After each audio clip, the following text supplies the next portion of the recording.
Cuman ketika pihak keluarga ingin meminta cek CCTV di Pasaraya Padang itu, CCTV-nya mati gitu. Itu kan suatu kejanggalan itu. Setiap apapun lah di Indonesia ini, setiap ada kasus yang seharusnya kita harus bisa mencek CCTV, tapi tiba-tiba CCTV-nya mati gitu.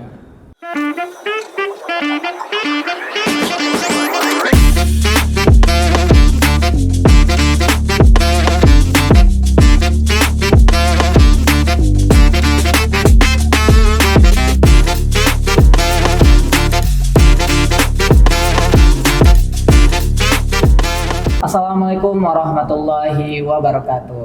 Halo Sobat Eka TV, kembali lagi di program Kama, Kata Mahasiswa. Belum mahasiswa namanya kalau belum nonton Kama. Bersama aku Rio Sandika yang sebagai host yang akan membantu episode Kama kali ini.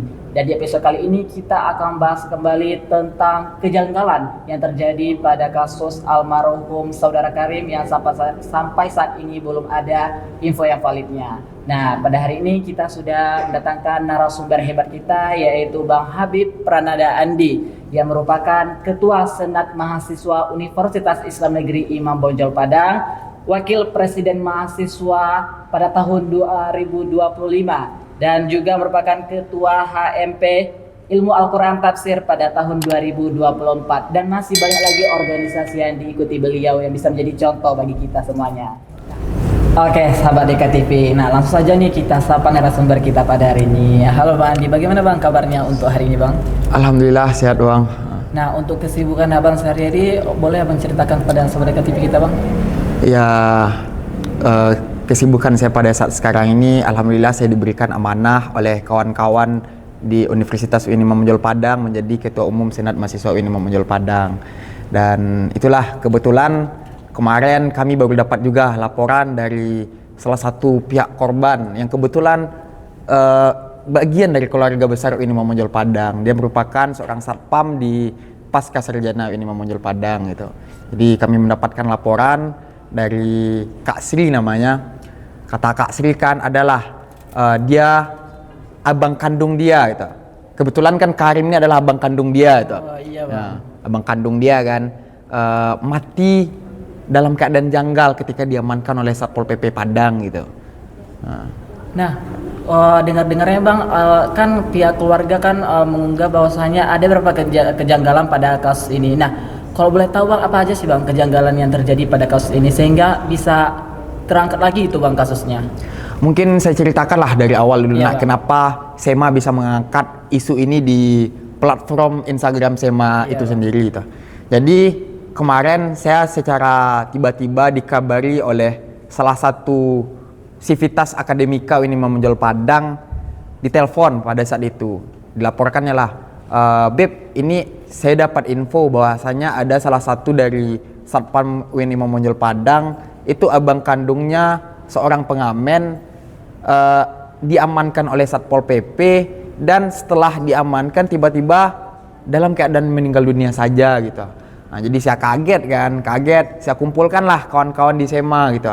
Dan saya juga berkoordinasi dengan Ketua Komisi 2 Bagian Advokasi Hukum dan HAM SEMA untuk mengajak diskusi atau mewawancari terlebih dahulu adik kandung korban yang bersangkutan gitu. Jadi pada saat itu kan diceritakannya lah kronologis yang mereka dapat dan yang mereka alami gitu. Jadi kata Kak Sri tersebut kan, di tanggal 23 Maret tahun 2026 Karim itu diamankan di Pasaraya Padang katanya, diamankan oleh Satpol PP. Terus setelah diamankan itu tidak ada dapat info apapun. Terus di tanggal 25 Maret itu dikabarkan bahwasanya saudara Karim itu meninggal dunia gitu. Nah, Bang, tadi kan Abang bilang bahwasanya kan tanggal 23 di bawah Satpol PP sampai tanggal 25. Nah, dari informasi yang Abang dapatkan, emang dari tanggal 23 dan 25 ini kan jaraknya itu sekitar 40 jam ya Bang? Iya. Dari informasi yang Abang dapatkan itu kemana Bang? Apa yang terjadi gitu Bang? Dari laporan yang saya dapatkan, Karim itu diamankan oleh Satpol PP, terus dibawa ke dinas sosial. Habis itu dibawa ke rumah sakit Saanin, rumah sakit yang di Gadut itu gitu. Nah, itu yang saya dapatkan informasi. Terus tiba-tiba ya keluarlah statement kan, bahwasanya Karim meninggal dunia, dan ada juga dugaan bahwasanya Karim itu adalah seorang ODGJ gitu. Iya bang. Nah, tadi kan abang mengumpulkan anggota-anggota bang dari Dema-Dema dan segalanya. Nah, dari abang sendiri nih, bagaimana abang melihat solidaritas mahasiswa itu terjalin dari kasus ini bang? Kalau untuk melihat solidaritas mahasiswa kan, kemarin ketika kami menyerap aspirasi dari keluarga korban kan, saya langsung berdiskusi dengan Ketua Dema UIN Imam Bonjol Padang, Saudara Ulil kan. Itu mendapatkan respon yang sangat baik dari Saudara Ulil. Kata Saudara Ulil kan, ya mari kita kawal kasus ini sama-sama. Dan saya sudah menghubungi ketua-ketua SEMA fakultas dan ketua-ketua Dema kan, saya berikan informasi, itu mendapatkan respon yang positif. Mari kita kawal kasus ini sama-sama. Tapi itu memerlukan kajian yang mendalam terhadap kasus ini. Karena kita tidak bisa saja mengangkat, oh ini ada kematian yang janggal dan lain sebagainya tanpa ada kajian-kajian yang mendalam terhadap kasus ini gitu. Jadi kalau sejauh ini respon kawan-kawan Ormawa ini Imam Bonjol Padang sangat baik terhadap kasus ini. Mereka siap untuk mengawal gitu. Iya bang. Nah, menurut dari abang tadi bilang kan banyak kejanggalan yang terjadi. Nah, kita harus mencari informasi yang mendalam itu bang. Nah, kan katanya bang bahwasanya si korban pada saat itu membawa senjata tajam ataupun sajam ya bang. Tapi dari warga lokal sekitar menyebutkan itu malah sebaliknya. Nah, bagaimana pendapat dari keluarga tentang informasi yang diklaim berbeda ini bang? Ya, itu menarik itu. Jadi kan ketika informasi yang beredar di media sosial bahwasanya si Karim ini membawa sajam gitu, membawa sajam kan. Tapi ketika disurvei kepada beberapa pedagang di pasaraya, Karim ini tidak membawa senjata tajam. Dan begitu juga oleh keluarga, ketika Karim berangkat dari rumah untuk mengamen, dia tidak pernah untuk membawa senjata tajam. Tapi di sosial media dan di laporan, ya saya melihat juga bukti dari yang dikasih oleh keluarga korban kan, ketika Karim itu diamankan, ada sajam yang diletakkan di kaki Karim itu. Tetapi ya kan kita tidak tahu apakah itu memang Karim yang membawa sajam atau mungkin bisa jadi, ini menurut keyakinan saya bisa jadi sajam itu diletakkan untuk memberatkan saudara Karim ini gitu. Nah, emang bang kalau dari pihak hukum sendiri aman tidak diteliti lebih dahulu bang, atau dicari dulu bang apa benar ini bawa senjata tajam atau malah sebaliknya bang? Kan yang membawa saudara Karim kan Satpol PP ya bang? Iya betul. Tapi kalau menurut orang-orang yang berada di Pasaraya Padang, Karim itu tidak membawa senjata tajam. Cuman ketika pihak keluarga ingin meminta cek CCTV di Pasaraya Padang itu, CCTV-nya mati gitu. Itu kan suatu kejanggalan itu. Setiap apapun lah di Indonesia ini, setiap ada kasus yang seharusnya kita harus bisa mencek CCTV, tapi tiba-tiba CCTV-nya mati gitu. Jadi ya saya tidak tahu juga, bukan maksud untuk menuduh pemerintah dan lain sebagainya, saya tidak. Ya cuman menjadi sesuatu yang janggal dan aneh saja menurut saya. Ketika kita ingin memerlukan bukti, tetapi CCTV-nya mati. Tapi kalau kita tanya kepada masyarakat di Pasaraya Padang, Karim itu tidak membawa senjata tajam. Nah, makanya terdapat kejanggalan. Seharusnya kalau kita mengklaim itu dia bawa senjata, kan kita akan melihat CCTV ya kan bang? Ya. Karena CCTV-nya mati. Nah, dari kejanggalan itu terdapat juga kejanggalan yang lainnya bang. Katanya si saudara ketika keluarga mendapatkan informasi atau melihat korban langsung pada ke rumah sakit, katanya terdapat luka-luka memar bang di dagu, di dada ataupun di bagian lainnya bang. Nah, itu benar atau malah sebaliknya begitu bang? Jadi ketika keluarga korban itu mendatangi kami kan, kami berbicara, berdiskusi banyak hal lah tentang kasus ini. Keluarga korban itu tidak hanya berbicara tanpa bukti gitu. Mereka menyertakan video ataupun foto-foto terkait badan Karim itu yang lebam gitu. Yang lebam yang saya lihat pada saat itu di dagu Karim ada lebam-lebam atau di bahu dan lain sebagainya. Cuman kan ada juga kata orang yang berstatement, itu lebam-lebam terhadap mayat itu emang biasa terjadi itu katanya. Karena kalau mayat itu kan ada badannya kadang mengungu atau banyak lebam-lebam, tetapi di sini kita menilai lebam karena mayat atau lebam karena dipukul itu kan beda gitu. Tapi bahasa saya di sini tidak menuduh, cuman ini analisa saya dan melihat dari beberapa bukti juga kan, itu memang cukup ya jadi tanda tanya gitu. Dan pada saat itu keluarga korban pun kan melaporkan ke saya bahwasanya Karim tiba-tiba sudah menggunakan pempes saja gitu. Dan baju yang dikenakan ketika di tanggal 23 itu sudah berbeda gitu, sudah ditukar gitu. Jadi ya banyaklah hal-hal yang aneh gitu dan yang janggal gitu. Dan yang anehnya juga, salah satu yang paling janggal, ya media tidak membumingkan tentang kasus kematian Karim ini. Ditanya, itu menjadi tanda tanya, ada apa gitu. Mungkin dari sekian banyak kematian yang ada di dunia ini, jarang orang yang menyoroti tentang kasus kematian. Mungkin ada yang berprasangka, oh ini kenapa? Biasanya kan kalau kita gak meninggal kan, kalau emang tidak ada kejanggalan ya diikhlaskan, dimandikan, disolatkan, dan dikuburkan, selesai gitu. Berarti ketika ini ada dikasuskan atau menjadi kejanggalan, itu berarti emang ada tanda tanya, ada hal-hal yang tidak wajar gitu terhadap kematian Karim ini gitu. Jadi ya saya rasa pihak keluarga korban pun kalau untuk masalah ikhlas terhadap kematian almarhum Karim, mereka sudah ikhlas, cuman menjadi tanda tanya kenapa hal ini seakan-akan ada kejanggalan dan banyak hal-hal yang ditutupi gitu. Iya bang, karena kan katanya saudara Karim kan dikasih informasi kepada keluarganya kan 2 hari setelah ditangkap oleh Satpol PP. Nah, emang dari Satpol PP atau dari pihaknya tersebut yang bersangkutan pada situ emang tidak mencari informasi dari korban tersebut, dari mana asal usulnya, dari mana apanya, sehingga kan bisa menghubungi pihak keluarga atau gimana kelanjutannya. Apa langsung bawa aja gitu ke rumah sakitnya itu bang? Jadi gini, yang pengakuan keluarga korban kan, Karim itu ketika pergi ngamen, dia membawa tas dan membawa dompet. Di dalam dompet itu ada KTP-nya gitu. Saya tidak tahu juga kalau ya pihak Satpol PP ataupun Dinas Sosial susah mencari mencari identitas si Karim kan.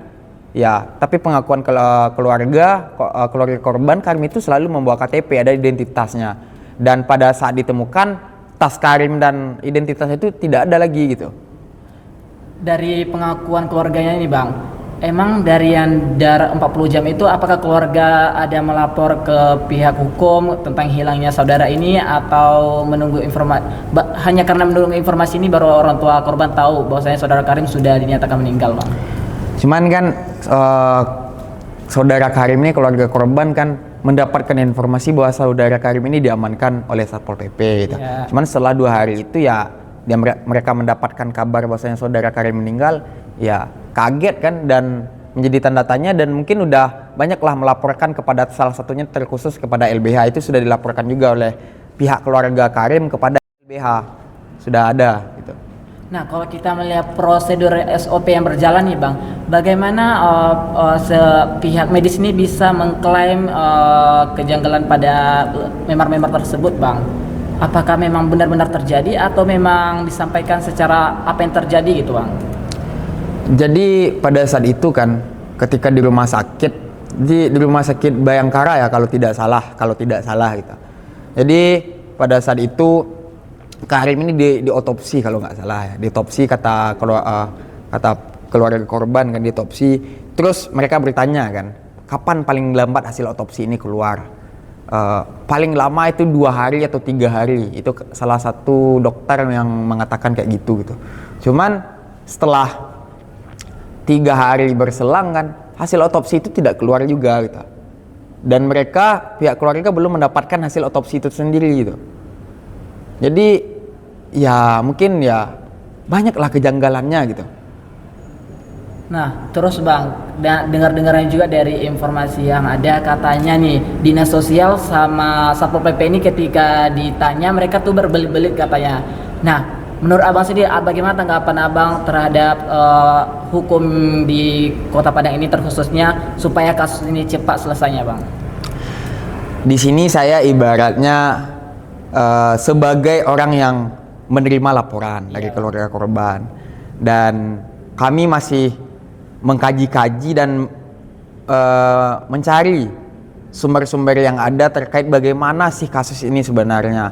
Mungkin kalau yang saya dapatkan atas dari sudut pandang ibaratnya keluarga korban, ya itu memang sangat berbelit-belit. Apapun proses hukum yang berada di Kota Padang ini, saya tidak tahu juga. Bahkan kan dari laporan keluarga korban bahwasanya ada untuk orang yang untuk menghalangi ini viral itu ada banyak gitu. Tidak boleh media-media untuk mengangkat kasus kematian Karim ini gitu. Mungkin cobalah kawan-kawan lihat itu. kasus Karim ini hanya di awal-awal saja mungkin yang sudah diangkat di media. Cuman belakangan ini kan hilang, lenyap saja gitu. Iya bang. Tahu kan kasus Afif Tahu, yang viral kemarin tuh kan? Itu kan boomingnya karena itu viral gitu. Iya. Ya kita tidak menutup kemungkinan juga di Indonesia nih no viral no justice gitu. Iya, karena media sosial itu dampaknya sangat besar bang. Tapi itulah jadi pertanyaan, kenapa tidak ada media yang mengangkat kasus ini gitu? Ataukah ya saya tidak tahu juga ya, jadi tanda tanya gitu. Bahkan tapi sampai saat sekarang ini keluarga korban saudara Karim itu masih berjuang untuk mencari keadilan. Dia tidak mengatakan bahwasanya ini janggal, dia hanya memerlukan kejelasan bagaimana kematian Karim ini gitu. Nah, dari situ kan terdapat kejanggalan, banyak info yang tidak pasti ataupun sampai saat ini kan keluarga belum menerima apa yang sebenarnya terjadi gitu bang. Nah, dari apa yang abang dengar, apa tindakan keluarga selanjutnya pada kasus ini bang? Apakah mengambil jalur hukum atau memperpanjang lagi kasus ini bang? Untuk jalur hukum mungkin itu sudah ibaratnya itu sudah keluarga korban sudah melapor ke LBH, udah ada kuasa hukum dari keluarga korban. Cuman karena masih mandeknya terhadap kasus ini kan, ya keluarga korban pun pusing. Jadi kan dalam bentuk usaha yang dilakukan oleh keluarga korban mencari tempat pembelaan yang lain, terutama mereka mengadukan kepada mahasiswa gitu. Jadi kami mahasiswa akan melihat hal yang janggal terhadap hal ini, kami ingin menyuarakan hal-hal yang sebagaimana mestinya gitu. Nah, bang, pada saat itu kan ada warga yang melapor bahwasanya korban itu pada saat itu kan masih dalam keadaan sehat walafiat, tidak ada yang terjadi tadi pada korban.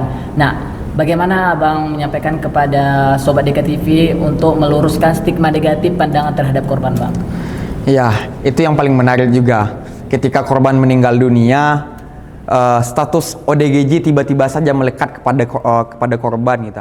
Tapi ketika itu kita minta kesaksian masyarakat yang berada di Pasaraya ataupun kepada keluarga korban itu merupakan orang yang sehat walafiat gitu. Tidak ada yang pernah kategori ODGJ itu tiba-tiba ya kaget dong orang. Kenapa tiba-tiba sudah meninggal dicap sebagai ODGJ gitu. Tetapi di kesehariannya ya saudara Karim pun ya aktif bersosialisasi kepada masyarakat, ikut pengajian juga kok gitu. Jadi ya saya rasa kan ya itulah Indonesia kan, entah mungkin diagnosa seperti apa yang dilakukan oleh pihak rumah sakit dan lain sebagainya, tetapi ketika Karim tiba-tiba disematkan sebagai seseorang ODGJ itu sangat menimbulkan pertanyaan. Kalau kata masyarakat di Pasaraya, Karim itu tidak ODGJ, dia sehat walafiat, baik itu pun dari keluarga korban seperti itu gitu. Nah, mungkin dari ini juga supaya Sobat Deka TV tahu bahwasanya saudara Karim ini tidak mempunyai keterbelakangan seperti itu, Bang. Nah, dari informasi yang sampai saat ini Abang dengar nih, bagaimana kondisi dari keluarga korban ataupun kakak-kakak dari keluarga korban tentang setelah mendengar kejadian tersebut, Bang? Ya, kalau dari keluarga korban kan pastilah sangat tidak terima melihat hal-hal yang kayak gini terjadi. Tiba-tiba kan ya diamankan, ya mungkin ajal itu memang kita tidak tahu kapan datangnya gitu. Setiap orang pasti akan mati gitu. Iya. Itu Al-Quran sudah menjelaskan seperti yang demikian. Cuman kenapa itu dipermasalahkan? Karena ada kejanggalan dan tiba-tiba disematkan bahwasanya Karim ini ODGJ. Itu mungkin yang membuat keluarga tidak terima, dan keluarga pada saat sekarang ini berusaha untuk mengumpulkan bukti-bukti bahwasanya Karim itu tidak ODGJ dan harus mendapatkan keadilan gitu. Keadilan seperti apa? Ya, ketika ditemukan badannya memar-memar gitu. Sudah memakai pempes dan lain sebagainya. Melihat kakinya pun ada kayak patah juga kalau nggak salah pada saat itu. Saya lihat di video-videonya gitu. Jadi upaya keluarga kan ingin mengungkap kebenaran yang ada. Bukan saya menyatakan bahwasanya pihak pemerintah itu bersalah, ada kekerasan. Cuman kalau melihat dari sudut bukti-bukti yang telah dikeluarkan oleh keluarga, ini ada kejanggalan gitu. Kami meminta proses ini setransparan mungkin. Dan kenapa hasil otopsi tidak diberikan kepada keluarga itu? Udah diotopsi gitu, kata keluarga ya, laporan ke saya kan, udah diotopsi, cuman itu ditahan hasil otopsinya itu di Polresta Padang gitu. Nah, mungkin dari kasus-kasus ini kita masih menunggu informasi yang pasti bagaimana kelanjutan dari kasus ini, Bang. Nah, terakhir nih, Bang, apa harapan dan pesan Abang terhadap kasus ini, terutama terhadap hukum Polresta Kota Padang, Bang, agar kasus ini cepat terselesaikan, Bang? Sebelumnya di sini saya meminta juga kepada Ormawa selingkup, Ormawa yang berada di UIN Imam Bonjol Padang, kurang lebih 73 Ormawa dan UKM UKK di UIN Imam Bonjol Padang. Jangan kita apatis terhadap hal-hal yang seperti ini. Mungkin pada saat ini keluarga Karim yang mendapatkan hal-hal yang kayak gini gitu. Mungkin bisa jadi kita tidak tahu kebenaran seperti apa yang bakalan ada atau terungkap gitu.